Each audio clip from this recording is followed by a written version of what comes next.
In Illinois, a former mayor will investigate the allegations of misused public funds of a sitting mayor. Dolton trustees hired former Chicago Mayor Lori Lightfoot as a special investigator to investigate the allegations against Dolton Mayor Tiffany Henyard.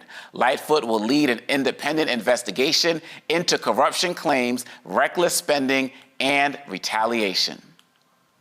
Someone who's made good governance the cornerstone of my public service career, I recognize maintaining the trust of those you serve and making decisions in their best interest is absolutely essential. The residents of Dolton deserve nothing less than a government that is fully accountable, responsive, transparent, and effective stewards of your precious tax dollars. Of a charity that from the Attorney General's office is. Henyard became the first woman mayor in Dolton's 103-year history in 2021. Roland interviewed Henyard in February about the numerous allegations leveled against her. When we talk about these particular situations, where we're talking about corruption, or they're talking about people not dotting I's or crossing T's every single day, we're seeing to have these investigations, and Mayor Lightfoot is in the spotlight again, looking at this particular situation. Dr. Walker, when you're looking at a situation like this, how do you envision this going? How do you envision, is this going to be a situation where people are going to talk about, oh, we shouldn't be trying to take a sister down. We should be, looking out for each other. Is that what Chicago politics is about? How do you see this playing out? So I would say first, I'm not sure if Lightfoot is the best person to come in and consider she was one term and all the issues she had during her tenure as mayor. There's that. Secondly, listen, we get these conversations in the Black community about, how or who can hold individuals accountable.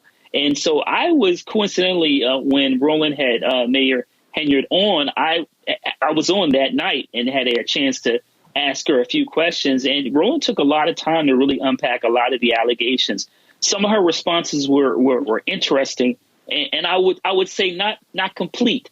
So maybe former Mayor Lightfoot will get to the bottom of some of these challenges, some of these issues, accusations, but and some of them, like I said, are troubling in terms of mismanagement, bullying, et cetera. And she, like I said, Roland had her on, and she offered a bit of a counter to some of those allegations. But, once again, this is, regardless of your Black, white, et cetera, you have to be transparent. You have to be a strong leader that people have faith in. You highlighted her being the first Black woman ever elected, to this office. In fact, she holds two offices that she said when she was on Roland several weeks ago.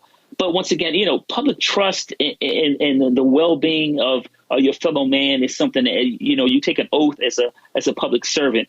And so I'll be interested to see what happens when this final report comes out. But like I said, choosing Mayor Lightfoot is a choice, I guess.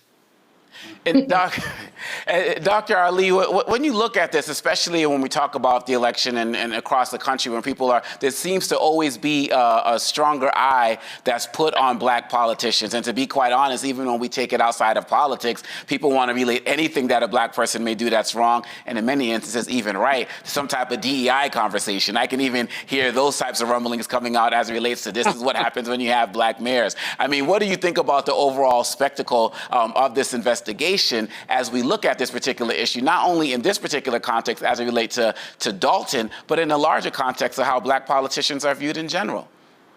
Yeah, well, I always tell people don't play with me because I can give you a laundry list of white politicians over the years, mayors, county commissioners, and others who have not utilized the public's trust or resources in a positive way.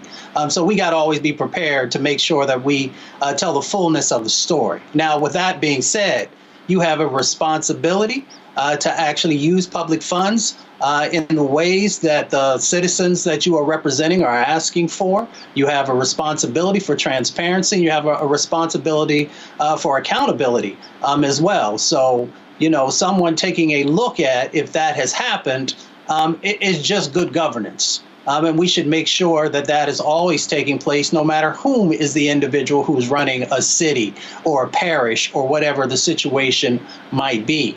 But we also have to call out the fact that there is always a brighter spotlight When I worked on Capitol Hill, I saw white congressmen who got themselves into trouble. And then unfortunately, I saw one of our own who did. And I saw that the media just kept circling like buzzards around the person who represented our folks. So we've got to also be very mindful that there is still this disparity in how stories are covered and whom the spotlight is placed on. But that also means that, as our parents always told us, that we had to be twice as good. So that means if we hold elected office, we have to be twice as good. But we also have to be twice as good in making sure that if someone is coming for our folks and they're doing it in an illegitimate way, that we have places like this network to make sure that we are sharing the truth in an unbiased way, but in a way that helps to educate folks on what the situation might be, and also highlighting folks who are doing the work correctly, because we have a number of Black politicians from all levels, from local all the way up to the highest levels in our government, who are actually doing the job the right way, and they should be getting applause. They should be getting flowers. And if we don't do that, then we are not making sure that folks are honoring the excellence that exists inside of our communities. No, I hear you. And Dr. Malveaux, what type of advice do you have for how do you feel Mayor Henyard should handle this? Do you feel like getting out in front of it, doing the media interviews is the best way to go? Is it about being low key and let the investigation play itself out? We see so many times throughout history that sometimes when people are under investigation, and I'm not saying this is the case with her, but if they know that they are doing something that's shady and nefarious, they try to come out with a little bit more bluster, try to get in front of the cameras more, and try to just think that they can kind of talk these particular situations down. Given the history of situations like that, do you think it's better for her to kind of stay low-key, cooperate with everything, or get out in front and just own it in front of everybody and let the pieces fall where they may? You know, Congo, from what I'm reading, I don't know that this is stuff she really wants to own. There's a sexual assault thing in there. From what I'm reading, and of course, I really don't know. I got invited to come on today a couple hours ago, so I was going to call my Chicago people and say, "What's up, y'all? What's going on?" I do think that the appointment of Mayor Lightfoot is fascinating. You know, as Dr. Walker says, fascinating because it basically almost removes at some level the notion that this is racist. So you've got a Black woman investigating a Black woman. Is there bias involved? And many would say, so they got cover now. Whatever Lightfoot comes out with, there's cover. I hope that some of the things I read are not true. But if they are, the system might just want to resign, frankly. If they are true, as Dr. Walker said earlier, he was on the panel when she was interviewed by Roland, and her answers were not completely transparent. They have to be completely transparent at this point. Mustafa has also made a really excellent point about the eye that's on Black people and especially on Black women. I'm thinking back to the way that Dr. Gay was treated as the president of Harvard, with the man who basically went after her. His wife was a plagiarist who actually used Wikipedia in her dissertation. Mm-hmm. Everybody laugh right now. Wikipedia. I mean, come on, can't you at least think of something else? They got footnotes in Wikipedia. You use the Wikipedia footnote, not the Wikipedia. But they didn't here nor there. That was but Black women are always under enormous scrutiny. And so, in fairness to Sister Mayor of Dolton, she has been under a microscope since she won the election. And the other piece of it is these are her former colleagues. She was on the supervisor. She was on the board with the folks who basically are bringing the action. So we have to ask what kind of personal BS is going on, what else is going on.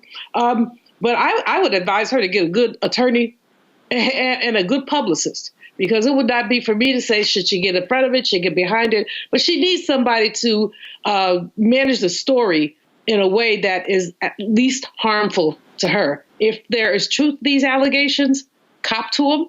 But if there's not, defend yourself, defend yourself, defend yourself. But understand that the context in which this is happening is a highly racialized context. We've seen it, with Black women. I mentioned Dr. Gay. I could mention the little baby girl, Angel Reese, who a sick white man described as a, what do you call it? Dirty debutante. Yeah. And if you Google that, guess what comes up? Pornography. See, I had never heard of a whatever debutante before. So I said, I know I'm old. I know I'm behind the times. Let me Google this and see what they mean. And the first thing that comes up is somebody's naked behind. So basically, but black women, we get slammed. We get slammed. And so she has whatever else is going on. Everybody who watches a story has to acknowledge the racialized environment in which it happens. And as Mustafa has said, he's absolutely right. We can't do the stuff that white folks do. White folks get away with so much it's not even funny. And yes, that's racialized. But I remember when Brother Diggs had to resign from Congress, and it was over something like using his congressional credit card to basically buy some furniture. And he said he was going to pay it back. And he probably was. But somebody it was less than $30,000, if I remember. This is a long time ago. But it was less than $30,000. Meanwhile, you see these other folks doing all kind of foolishness, getting away with it, and no one blows a whistle on them. So understand the environment. And this is an unfortunate story. And I think it's going to be unfortunate for both mayors in terms of Lightfoot's not going to relish, quote, taking a sister down, if that's what she's going to do. She's not going to relish that. I mean, I think she's a fair person. Didn't love her as a mayor, but I think she's a fair person, and she's probably one of the best to investigate. But this becomes a black-on-black thing, and our people are going to take sides. Fanbase is pioneering a new era of social media for the creator economy. This next-generation social media app with over 600,000 users is raising $17 million, and now is your chance to invest. For details on how to invest, visit startengine.com/fanbase or scan the QR code. Another way we're giving you the freedom to be you without limits.